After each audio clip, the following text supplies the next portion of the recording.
आम जनता वहाँ त्रास्त है ये दोनों परिवारों से, जीतन राम मांझी के परिवार से और भगवतिया देवी जी के परिवार से। में जाते हैं, प्रतिदिन जाते हैं तो हर दूसरे दिन हमारी टायर पंचर होकर आती है हमारी गाड़ी। जो विधायिका हैं वो लगातार हार रहे हैं आरजेडी की ओर से। इस पार्टी को फ़ायदा होगा, महागठबंधन को फ़ायदा होगा कि हर हाल में 12 सीट हम लोग जीतने जा रहे हैं। सभाओं में अति पिछड़ा, माइनॉरिटी, पिछड़ा सभी को मिलने का चांस है। उसी हिसाब में अनुसूचित जाति के लिए भी 12 विधानसभा हर हालत में मिलना चाहिए। 12 विधानसभा से कांग्रेस लड़ेगी और महागठबंधन को मजबूत करेगी। नमस्कार, मैं हूं पवन चंचल और आप देखना शुरू कर चुके हैं जनजोश न्यूज़। देखिए, अभी मेरी मौजूदगी बोधगया में है और बोधगया में हमारे साथ मौजूद हैं अभी पंकज पासवान जी, और विशेष आज चर्चा करने वाले हैं हम लोग 12 विधानसभा को लेकर के कि 12 विधानसभा में क्या कुछ होने वाला है। 12 विधानसभा में महागठबंधन की रणनीति क्या होनी चाहिए। 12 विधानसभा के लिए ज्योति मांझी यहाँ की जो लगातार अभी पिछले 5 वर्ष से कभी ज्योति और समता जो सीट अदल बदल होते रहता था, इनकी लोकप्रियता पर क्या ये विचार रखते हैं, वो तमाम चीज़ों पर जो है हम लोग चर्चा करेंगे। सबसे पहले पंकज जी, बहुत बहुत स्वागत है जनजोश मंच पे। जी नमस्ते सर। ये 12 विधानसभा चुनाव का समय बहुत नज़दीक आ चुका है और 12 विधानसभा में लगातार जो है कांग्रेस भी बहुत दिनों से प्रयासरत रही है, यहाँ माले भी प्रयास कर रही है, आरजेडी भी पिछले कुछ दिनों से तो लड़ते ही आ रही है। लेकिन आपको क्या लगता है, जब 12 विधानसभा में घूमे तो देखे क्या कि ज्योति देवी कितना कुछ काम किए है? सबसे पहले जितने अभिभावक हैं 12 विधानसभा के सभी को प्रणाम, साथी लोग के नमस्ते। हम लोग ने 6 महीना से करीब 12 विधानसभा का दौरा कर रहे हैं, गांव-गांव में जा रहे हैं, लोगों से मिल रहे हैं। तो वहाँ कोई ऐसा एक व्यक्ति नहीं मिला जो आज के वर्तमान विधायिका या पूर्व विधायिका समता देवी जी से एक भी व्यक्ति के मुस्कुराहट के साथ उनका नाम नहीं लिया। सभी लोगों ने ये बोल रहे हैं कि 12 विधानसभा तो लगता ही नहीं है कि ये विधानसभा की लड़ाई है, ये तो लगता है कि राजतंत्र यहाँ पर है। एक है जीतन राम मांझी जी का, उनका परिवार वहाँ से चुनाव लड़ता है, तो दूसरी तरफ जो स्वर्गीय भगवतिया देवी जी जो हमारे यहाँ पे एक बहुत चर्चित महिला रही है हमारे समाज में, तो उनका परिवार, तो ये राजतंत्र का वहाँ सिस्टम चल रहा है सर। परिवार सिस्टम हो, परिवार सिस्टम ही कहेंगे और राजतंत्र उसको कहेंगे। हम तो वहाँ पे ये नहीं कहेंगे कि वहाँ चुनाव की तरफ से चुन के जा रहे हैं लोग। तो ये 2 परिवारों का एक गठबंधन है। कभी 5 साल वो रहेंगे तो 5 साल के बाद दूसरे परिवार को लोग मौका देते हैं आपस में समझौता करके। इसको से 12 विधानसभा के हर एक व्यक्ति इतना तंग आ चुके हैं कि ये लोग समाज में जाते ही नहीं हैं। ये लोग सिर्फ एक मांझी परिवार का ब्रांड लेकर के समाज में जी रहे हैं। वहाँ पे हर वर्ग के लोग हैं, हर जाति के लोग हैं, किसी के यहाँ इनका आना जाना नहीं है, किसी से संपर्क नहीं है। इतना दिन लंबी वहाँ पे 2 परिवारों का चल रहा है सर, उसमें एक अभी तक ग्रेजुएट कॉलेज नहीं बना पाए लोग 12 विधानसभा के अंदर में। एक वहाँ पे चिकित्सा का अच्छा सा एक वहाँ पे अस्पताल नहीं बना पाए हैं लोग। और रोड की हालत तो इतनी ख़राब है कि हम जब भी क्षेत्र में जाते हैं तो हमारी गाड़ी पंचर होकर के आती है, दूसरा टायर हम लगा के वहाँ से आते हैं। ये हालात वहाँ की है। और बात रही समाज में जो एक करुणा भाव, एक मैत्रीपूर्ण व्यवहार होना चाहिए विधानसभा के अंदर में, इसकी बहुत दूरी बनाए रखे हैं।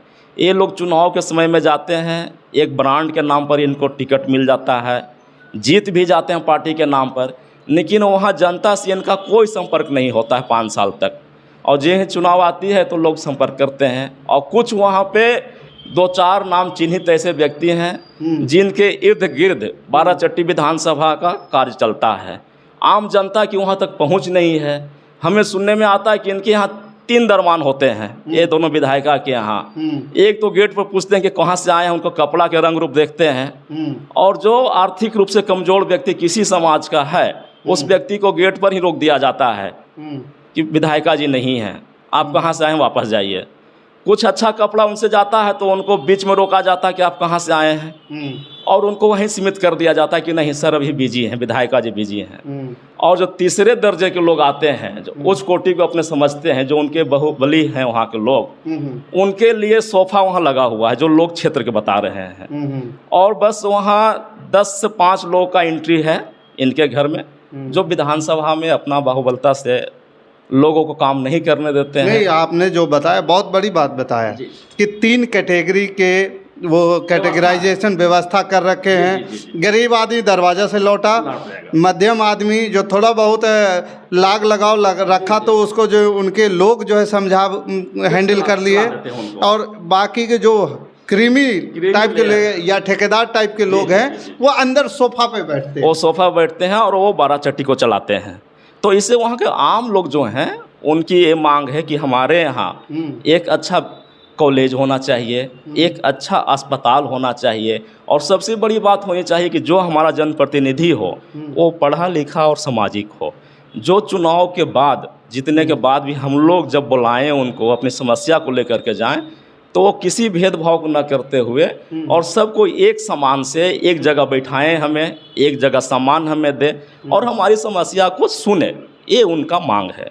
उस हिसाब से वहाँ ये लोग फिट नहीं बैठ रहे हैं। क्या लग रहा है आपको कि 12 चट्टी विधानसभा कांग्रेस के खाते में जा रही? कांग्रेस दावेदारी ठोक रही है, आप तो अपना मेहनत कर रहे हैं, लोगों के बीच में जा रहे हैं, लोगों से मिल रहे हैं, लोग भी आपको पसंद कर रहे हैं, लोग बोल रहे हैं, लेकिन ये पार्टी स्तर पर आप अपने लेवल पर कितना लेवल पर आप प्रयास? नहीं, हमारा लेवल नहीं है ले वहाँ जो भी पार्टी प्रयास कर रही है, गए जिला में 10 विधानसभा क्षेत्र है जी, सभी विधानसभा पे महागठबंधन लड़ रही है, और उस नाते हम अनुसूचित जाति परिवार से सदस्य आते हैं।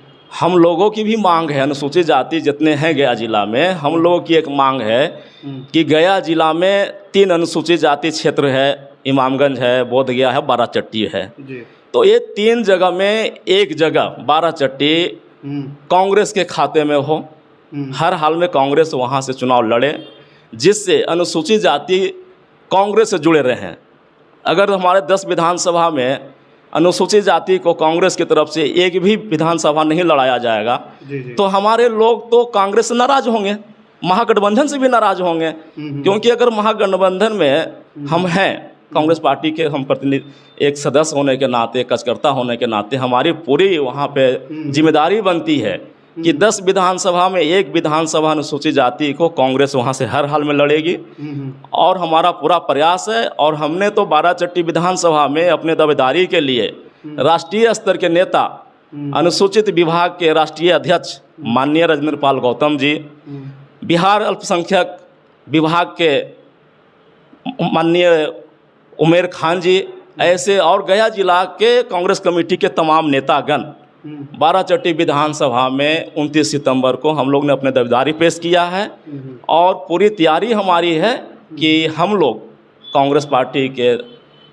प्रत्याशी बनकर के 12 चट्टी विधानसभा से लड़ेंगे, और पूरी उम्मीद है कि महागठबंधन में कांग्रेस के खाते में 12 चट्टी विधानसभा जाएगी। नहीं, देखिए जैसा कि उस कार्यक्रम को कवरेज हमने भी किया था, और उसमें राजेंद्र पाल गौतम जी तो बड़ा गदगद होकर के गए थे, तो फिर क्या हुआ? मतलब इस बार तो वहाँ पे उनकी इस तरह का भाव था कि यहाँ हमारा होना चाहिए। नहीं, हमें जो जितनी जानकारी मिल रही है और हम लोग के पूरा विश्वास दिलाया जा रहा पार्टी की ओर से कि 12 चट्टी विधानसभा से कांग्रेस लड़ेगी और महागठबंधन को मजबूत करेगी। हमें आज तक सूचना मिली है कि 12 चट्टी विधानसभा पे बात चल रही है, कांग्रेस वहां से लड़ेगी और महागठबंधन को मजबूत करेगी, और 2025 में महागठबंधन की बिहार में सरकार बनने वाली तय है, और हम लोग पूरी तैयारी कर रहे हैं। क्या अगर कांग्रेस के खाते में सीट नहीं जाता है, किसी और के खाते में चला जाता है, ये तो फिर क्या करेंगे? तो यहाँ आप जो मांग है आपका कि दलितों को सीट मिलना चाहिए, एक तो होना चाहिए। नहीं, मांग हमारी जायज़ है। हमारी जनसंख्या के हिसाब से अगर हमें गया जिला में सीट नहीं मिलता है अनुसूचित जाति को कांग्रेस कोटे से, तो जो जननायक राहुल गांधी जी का जो इतना देश में एक भावना जुड़ी हुई हमारे खास करके अनुसूचित जाति लोगों को, माइनॉरिटी वाले को, अति पिछड़ा को सभी को हक मिलना चाहिए, और वो देने में सक्षम है। आदरणीय जननायक राहुल गांधी जी बिहार के हर रैली में बोले हैं कि जिसकी जितनी हिस्सेदारी उतनी उसकी भागीदारी। तो उस हिसाब से गया में 10 विधानसभाओं में अति पिछड़ा, माइनॉरिटी, पिछड़ा सभी को मिलने का चांस है। उसी हिसाब में अनुसूचित जाति के लिए भी 12 चट्टी विधानसभा हर हालत में मिलना चाहिए, और हमें पूरा विश्वास है कि इसमें कांग्रेस पार्टी को फ़ायदा होगा, महागठबंधन को फ़ायदा होगा कि हर हाल में बाराचट्टी सीट हम लोग जीतने जा रहे हैं। नहीं, आपको क्या लगता है कि कांग्रेस को क्यों आरजेडी छोड़ देगी? क्योंकि अभी तक आरजेडी ही लड़ते आ रही है। थोड़ा सा आरजेडी भी तो कहेगी ना कि हम तो यहाँ से लड़ते आ रहे हैं, हमारा तो परंपरागत वाली सीट है। जी नहीं, वहाँ पे 2 बार से वहाँ के जो विधायिका हैं वो लगातार हार रहे हैं आरजेडी की ओर से। तो उस हिसाब से वहाँ की जनता तंग आ चुकी है। वो इस हालात में बाराचट्टी विधानसभा है कि वहाँ के लोग ये समझ रहे हैं कि कब यहाँ से एक नया आदमी आए, एक सामाजिक शिक्षित व्यक्ति यहाँ पे आए और बाराचट्टी को कल्याण करे। हम तो जब भी क्षेत्र में जाते हैं, प्रतिदिन जाते हैं, तो हर दूसरे दिन हमारी टायर पंचर होकर आती है हमारी गाड़ी की। और लोग यही बोलते हैं कि सर आप 2 दिन में आपकी गाड़ी पंचर हो रही है, तो हम लोग तो यहीं जी रहे हैं। हमारी हालत इतनी ख़राब है कि वहाँ पे सुविधा ही नहीं है, न व्यवसाय है, न चिकित्सा है, न शिक्षा है, तो लोग मजबूर हैं। तो आम जनता वहाँ त्रास्त है ये दोनों परिवारों से, जीतन राम मांझी के परिवार से और भगवतिया देवी जी के परिवार से। बाराचट्टी के हर वर्ग के लोग इनसे नाराज़ हैं, इसलिए हम लोग वहाँ पे पूरी तैयारी किए हैं और पूरा विश्वास है कि कांग्रेस पार्टी बाराचट्टी विधानसभा 228 से लड़ेगी और वहाँ पे महागठबंधन को मजबूत करेगी।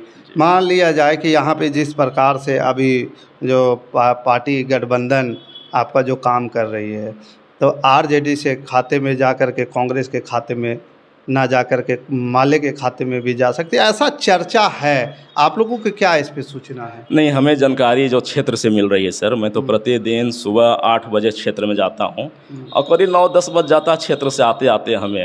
अभी भी मतलब लगातार आप मेहनत कर रहे हैं? हमारी जो वहाँ पे 6 महीना से तैयारी चल रही है सर। अभी भी जब लोग दिल्ली और पटना दौड़ रहे हैं क्षेत्र में, लेकिन हम प्रतिदिन क्षेत्र में लोगों से संपर्क में हैं और लोग का पूरा भरोसा हमारे ऊपर हो रहा है कि कोई ऐसा व्यक्ति, शिक्षित सामाजिक व्यक्ति आया है जो क्षेत्र में हर एक वर्ग लोगों से बैठ कर के उनके यहाँ पानी पी करके बातचीत कर रहे हैं, उनकी समस्या को मैं सुन रहा हूँ और उसके साथ में एक पारिवारिक रिश्ता बना रहा हूँ कि अगर चाचा जी, चाची जी, अगर हमें कांग्रेस पार्टी जिस तरह से आश्वासन दी थी कि आपको हम चुनाव लड़ाएंगे, अगर उस विश्वास पे मैं उतरता हूँ, पार्टी हमें टिकट देने के लिए बोली है, जिस दिन मैं जीतूंगा तो आप मेरे परिवार के सम्मान रहूँगा और आपको हर सुख दुख में साथ रहूँगा। बात रही सरकार की जो योजना आएगी वो 100% ज़मीन पे काम होगा और जो जितने पुराने ठेकेदार हैं वो तो पहले रिमूव होंगे वहाँ से। जो अपने आप को दबंग समझते हैं वो सबसे पहले बाहर होंगे बाराचट्टी से। बाराचट्टी में बहुत बड़ा चैलेंज वाली बात बोल दी है कि बाराचट्टी के ठेकेदार लोग फिर आपको नहीं सपोर्ट करेंगे। हमको ठेकेदार का वोट नहीं चाहिए, ठेकेदार तो 2, 4, 5, 10 होंगे, लेकिन वहाँ पे 3 लाख वोटर है सर, 3,09,000 वोटर वहाँ पे है, तो मुझे 10-12 वोट से क्या दिक्कत होने वाली है। मैं वहाँ ये दिला रहा हूँ सर कि गए जिले का जो 10 सीट है ना, वो 10 विधानसभा में सबसे ज़्यादा मत से जीतने वाला प्रत्याशी मैं बनूंगा बाराचट्टी से कांग्रेस की टिकट पे। ठेकेदारों की नहीं चलेगी, ठेकेदारों की और दलालों की। ठेकेदार और दलाल 2 लोग मिलकर बाराचट्टी को बर्बाद कर रखा है। सबसे पहली लगाम हमारी वहीं लगेगी, ठेकेदार और दलालों को दूर किया जाएगा अपने विधानसभा क्षेत्र से।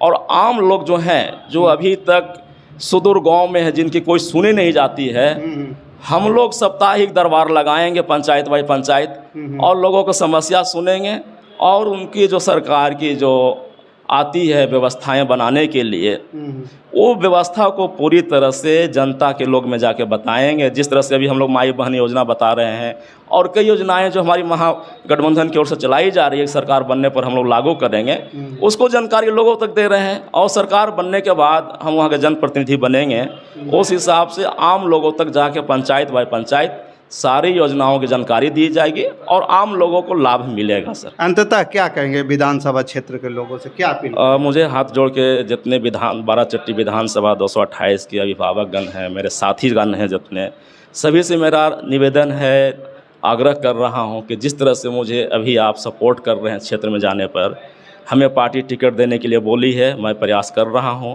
मुझे टिकट मिलने के बाद उसी तरह से प्रेम से अपने भाई भतीजा समझ करके और बाराचट्टी से एक मजबूत स्थिति में अच्छे मार्जिन से मुझे वहां से जिताएं, महागठबंधन को आगे बढ़ाएं और बिहार में एक बार महागठबंधन की पूर्ण सरकार बने, जिससे सभी लोगों को, सभी वर्गों का उचित न्याय मिलेगा। दोस्तों आपने देखा ये पंकज जी हैं और बड़े सादगी से सारी बातों को रखे। इन्होंने जो है बड़ी बड़ी बातें नहीं बोला, चूँकि आप पूरी खबर देख चुके होंगे जब तक मैं बोल रहा हूँ, लास्ट में बोल रहा हूँ। और ये इन्होंने ये बात की है कि भाई शिक्षा के लिए महाविद्यालय यानी कि कॉलेज की ज़रूरत है, डिग्री कॉलेज चाहिए, अस्पताल चाहिए, अच्छी सड़कें चाहिए। ये ज़मीनी बात कर रहे हैं कि आज भी मेरा टायर जो है कोई ऐसा दिन नहीं आता है जो उस क्षेत्र में जाने के बाद पंचर नहीं है। वास्तविकता है जो क्षेत्र की हालात तो ऐसा ही है। बाकी इस खबर के प्रति आप क्या सोचते हैं, पंकज जी के बारे में आप क्या सोचते हैं, आप हमें कमेंट कर ज़रूर बताइएगा। हमारे साथ बने रहने के लिए धन्यवाद। जय हिंद, जय भारत।